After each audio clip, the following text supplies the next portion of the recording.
I have put together some general ideas and conceptual matters regarding the evaluation, particularly of variations.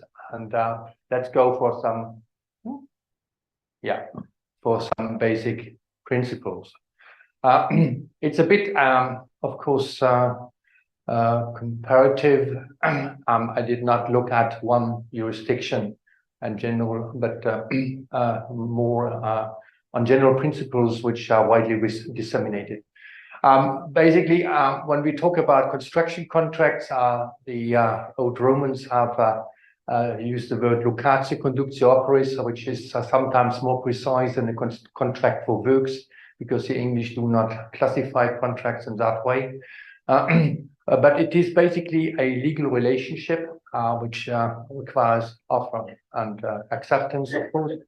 But it is aimed at achieving a target that retains its identity regardless of any changes on your way to something. So the contract is a kind of mechanism which may allow amendments, variations on your way to completion, because to some extent things happen, right? We can't avoid weather, we can't avoid variations if there is a mistake in the variation in the design, for instance. It is also, of course, exposed at risk. I have mentioned the word weather, and we do need, of course, also some precision regarding the items to be agreed on, because this is essentialia negoti. It is a consensual contract. Again, we do need two persons at least to agree. Didier has made the point earlier. It's a commutative contract, and that's something which is not much known worldwide, but it is a very basic principle which is quite important, because we do basically believe that there are two parties performing more or less, but performing the equivalence of the other performance. So we would normally assume that I receive what I give. There should be a balance. Which balance is another story. It's reciprocal and synagmatic, because there are some interdependencies. You may withhold performance if the other one doesn't perform. It is basically immutable unless you agree otherwise, and so on. Now, the legal reality is that, what's the trick probably? Yeah, the legal reality is, now it's too much tricky now. Yeah, that you do have performance and counter performance, and you may have this balanced approach between performance and counter performance. But the subjective approach, is such that you may have an unbalance, and we freeze basically this subjective approach by means of a contract. So we do not objectively assess whether the contractor receives what it is worth. Rather, we just agree, and you pay him the agreed amount, pacta sunt servanda, which means there is a huge difference sometimes between the one and the other. It may be too much or not much enough. It depends on. So the contract freezes the relationship at some certain point in time, and then we will have to proceed if there is a need to change. What is a variation? A variation might mean a lot of things. We did not hear much as long as I've been here, because I was a bit late, about the real scope of variations. Of course, you may have a kind of change to the scope of works in itself in mind, a change of quality, quantity, characteristics of the works, change of working methods. It is quite important to understand that a contractor has a certain freedom to decide on how to proceed, unless you provide otherwise in your terms of contract. But basically, a construction contract means that the contractor is to decide on how to proceed, whether to use scaffolding or not, or other means which might be helpful. And if a certain change has an effect on the working methods, then this may mean a lot of unbalance, and then you may have again a discussion on the pricing. You may have a change to the sequence and timing of activities, for instance, as well. So there may be an instructed change or an agreed change. We have heard both. And I think in international business, we do have normally in the contract terms a kind of clause which avoids that the instruction to vary means breach of contract. Because I have mentioned a contract means basically a contract. It's frozen. You cannot just say, but I'm the employer, I do have the money, I instruct a change. We do need a basis for that. And if the contract does not provide the basis, then you need to find another one. Otherwise, you are in breach probably by insisting on something which the contractor did not promise at a certain point in time. Again, too quick. Yeah. So we have, first of all, this in mind. We shall achieve a success if you're putting yourself in the shoes of a contractor. We do have the volume column in terms of price, which may be as high. But we may have also the actual cost in mind. A lot of contractors come to a point and say, well, I incur much more cost than I have calculated. You must pay me an extra. That's a quite strange idea, because whatever you have calculated, Mr. Contractor, doesn't matter. You might have misunderstood something. So the basic idea that you must be paid more because you have expended more does not mean anything. But of course, they may have reasons why it is necessary to think about a change to the price or a modification of price, because the equivalence between the performance and counter performance may be shattered, challenged, or whatever. And then you will have to look at details. And if there is a kind of relevant change, then you may have to proceed to look at actual cost and pricing and from time to time. So you have to revise the price, and then the actual price may become much higher. I do not use the terms cost here in a very clearly defined manner. It is just the indication of something to be paid.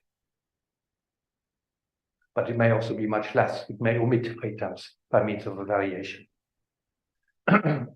So we do have this contractual equivalence, but we will have also from time to time to look at the changes, and then you will have to rebalance the equivalence which you have agreed on earlier. So the basics.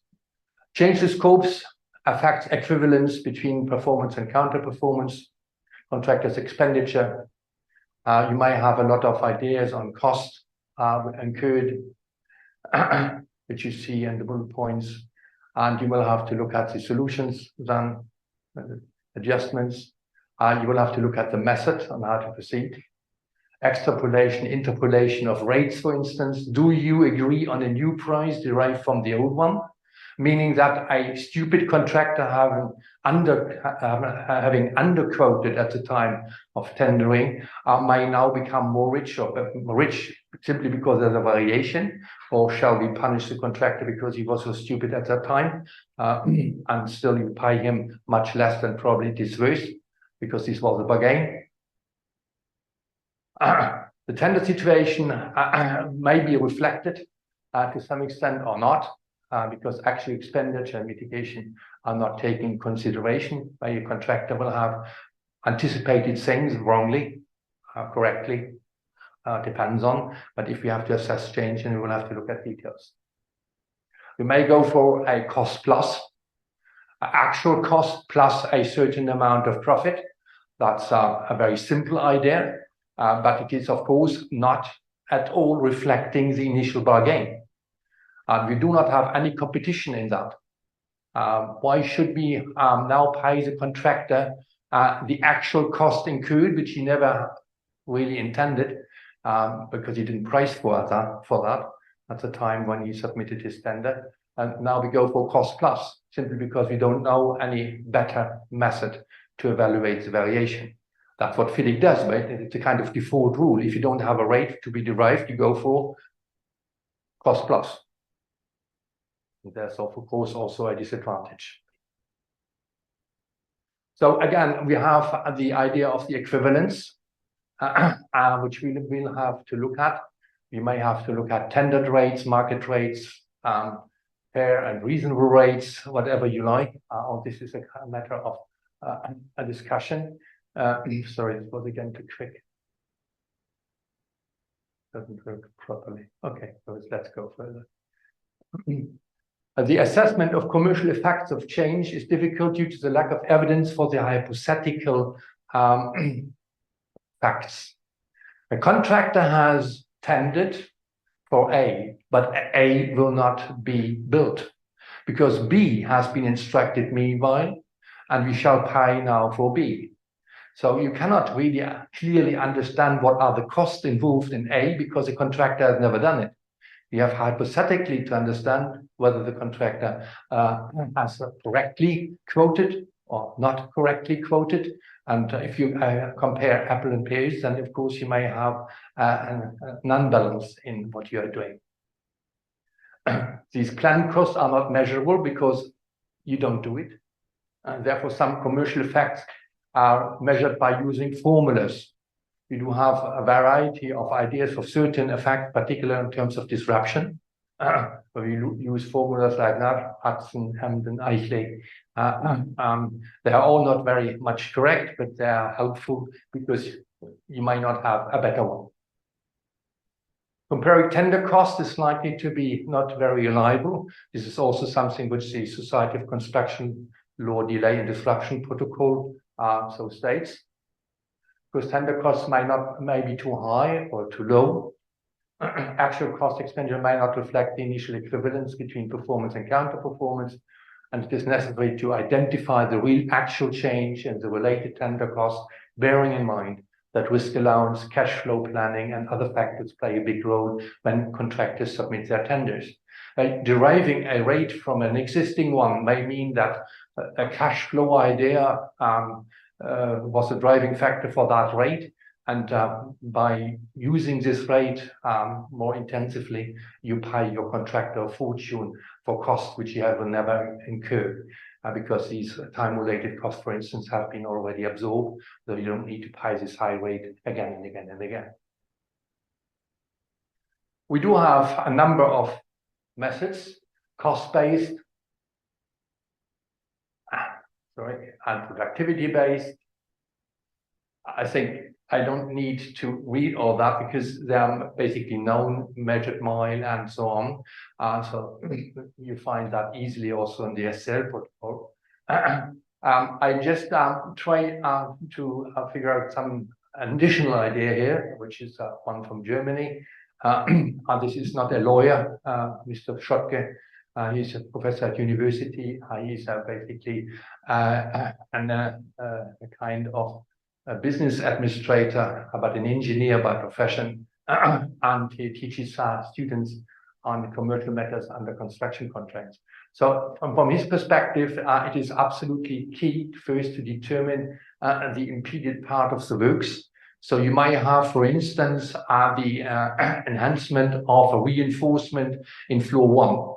What does that mean, the enhancement of the reinforcement in floor 1? Well, it means that you have a totally different working condition, because if you do include twice as much steel rebars in a square meter of construction, then the working method is such that you can't have at least double as many workmen there, because you have 1 square meter only, so the productivity will decrease. So you will have to take into account these matters. And that's exactly what we try to understand. We try to understand what it means, really, and then we focus on that and try to understand what is involved in this type of discussion. To identify performance expenditure, which is related. At numbers 2, we determine the hypothetical actual cost and expenditure, but we look at a corrective factor, because the contractor's bid tender might be incorrect, overcharged, overloaded, or whatever. A determination of actual cost taking into account the impeded event, and then we go for extrapolation and evaluation. This is just a bit more precise approach. There's of course some elements of the productivity-based idea might be similar. Anyway, as a summary, we do have construction activities which involve efforts which are aimed at achieving an ultimate result. I think all will agree the employer is interested in something which is finally fit for purpose. The efforts depend on available time, working conditions and methods and resources. And then we may proceed to look at risk. Of course, you price risk as well, and you go for profit. We do have then an initial price, which is a tender price. Under FIDIC, we would use the accepted contract amount.